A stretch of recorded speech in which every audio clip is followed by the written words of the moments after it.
Continuing for two men suspected of breaking into a home on Congress Avenue.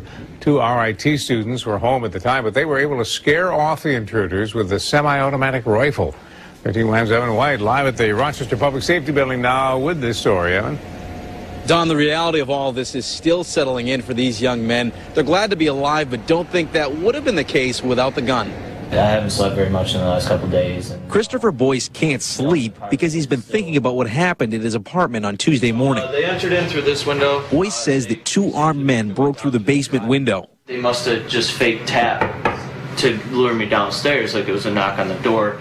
He came downstairs and saw a gun trained on him. For me to come down the stairs. Just seeing two people unannounced in my house, that was the shock factor. I heard one scream from him, and I knew it wasn't like a I stepped on a piece of glass kind of scream. It was like something primal, I guess. His roommate, Raymond, who asked us to omit his last name, began unlocking his rifle. You know, being a good gun owner, everything was locked.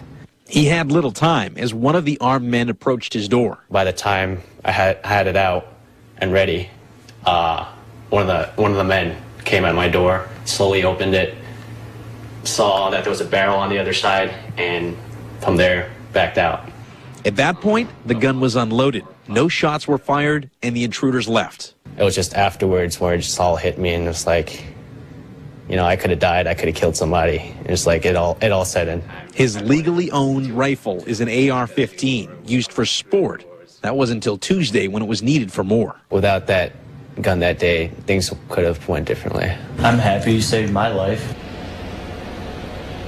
Now, police say that Raymond's gun was legally used. At this point, police believe the two people that entered that home had BB guns on them, and police have not arrested anybody yet regarding this incident. If you have any information, you're asked to contact Crime Stoppers at 423-9300. Reporting live in Rochester, Evan White, 13 Wham News.